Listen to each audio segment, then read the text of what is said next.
ओम श्री गणेशाय नमः। ओम माया सरस्वती का अर्चन बंदन करते हुए शांत पाठ देखते हैं।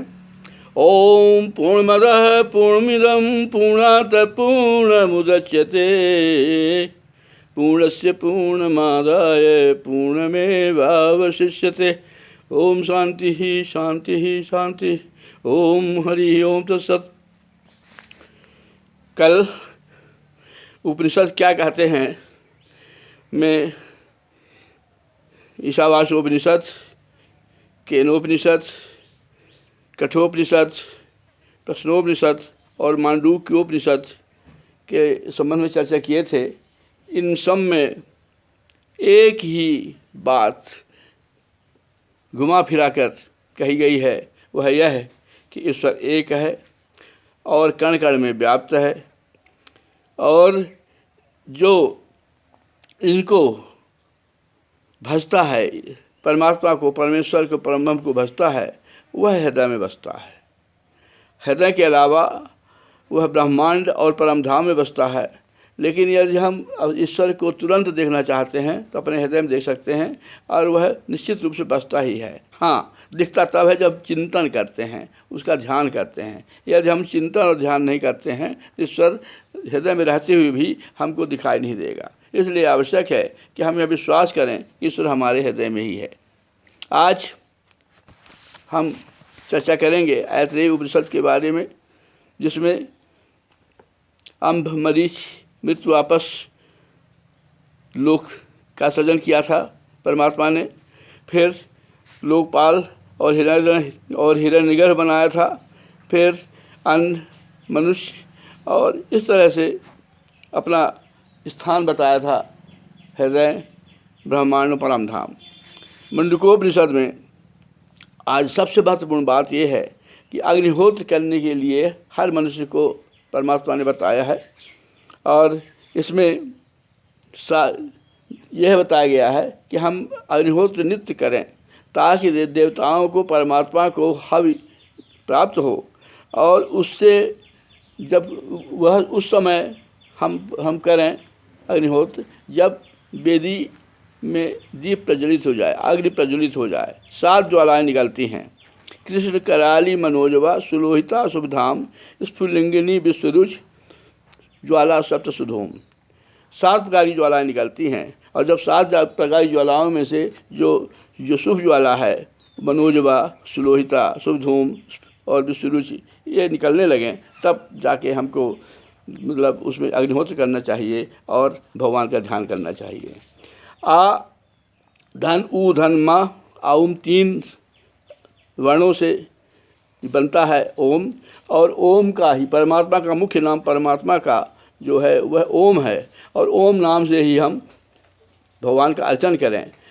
यद्यपि हम राम, शिव, कृष्ण, दुर्गा इत्यादि सब देवी देवता वह तात्विक रूप से परमात्मा के ही अंश हैं, परमात्मा के ही नाम हैं, लेकिन यह विस्तारित नाम है। हम मुख्य नाम ओम या प्रणवाक्षर जो है या ओंकार जो है, उसी ओम का ध्यान करें तो हमको ज़्यादा जल्दी परमात्मा की प्राप्ति होगी। निराकार और साकार रूप तो दोनों हैं, और इनमें से किसी भी रूप में हम यदि भगवान का ध्यान करें तो भगवान जिस भी ध्यान में, जिस भी नाम से, जिस भी रूप में हम भगवान का ध्यान करते हैं, भगवान हमको मिल सकते हैं, मिलते हैं। मुंडकोपनिषद में यह बात कही गई थी। मांडूक्य उपनिषद में बताया गया है वही आ धन, उ, धन, मा, जागृत, स्वप्न, सुषुप्त, और जागृत में अर्थात आ में भूलोक का फल मिलता है, और उ स्वप्न अवस्था में भूलोक का फल मिलता है, और माँ सुषुप्त की अवस्था में जो है वह सुलोक या स्वर्गलोक का फल मिलता है। और जब भूलोक जागृत अवस्था में हम परमात्मा का ध्यान करते हैं तो वैश्वानर रूप में हमको दर्शन देते हैं, और जब भू अंतरिक्ष लोक में हम आराधना करते हैं, तेजस या हिरण्यगर्भ के दर्शन होते हैं। और शुभ में प्राज्ञ ईश्वर जो है, माने ज्ञानी ईश्वर जो है, संपूर्ण ज्ञान सहित ईश्वर के दर्शन होते हैं। चौथी अवस्था मह की अवस्था होती है, जिसको ध्यान करने से शिव की अवस्था, कल्याण की अवस्था, शिव माने कल्याण की अवस्था या तुरीय अवस्था जो मात्रा रहित है ओम का, वो उसकी सिद्धि होती है। तो कहने का मतलब ये है कि एक वर्ण के ध्यान से भूलोक, दो वर्ण के ध्यान से चंद्रलोक और तीसरे सूर्यलोक के ध्यान से जो है हमको ब्रह्म की प्राप्ति, सूर्यलोक की का ध्यान करने से हमको मिलते हैं। और ऋक यजुः साम, ये जो तीन जो वेद हैं, यह तीनों वेदों का क्रमशः हमको लाभ या उससे उसका फल मिलता है। सीधी सी बात यह है कि जो उपनिषद हैं हमारे, यह वेदों से लिए गए हैं, अर्थात वेदों की ऋचाएँ ही उपनिषदों में ली गई हैं। और जिस ऋषि को इन उपनिषद के वाक्यों से या मात्राओं से या ऋचाओं से भगवान की सिद्धि हुई है, वही नाम उपनिषद के नाम से हो गया है। तो हमें यह ध्यान रखना चाहिए कि इसमें जो शुद्धियाँ हैं उसका ध्यान रखें, ऋचाओं का जो पाठ पठन हम करें। और यदि पाठ पठन नहीं हो पाता है तो मुझ जैसे मूढ़ व्यक्ति ने इसका दोहा रूप बनाया है और इससे सरल भाषा में हम उसको समझ सकते हैं। आज यहीं पर हम अपनी वाणी को विराम देते हैं और आपसे, परमात्मा से, परम ब्रह्म से यह क्षमा मांगते हुए कि हमने जो गलती की है भाव में, उच्चारण में, वह हमको क्षमा करेंगे। और आपको यह प्रकरण पसंद आया है तो आप लाइक करेंगे और सब्सक्राइब भी करेंगे। धन्यवाद, नमस्कार।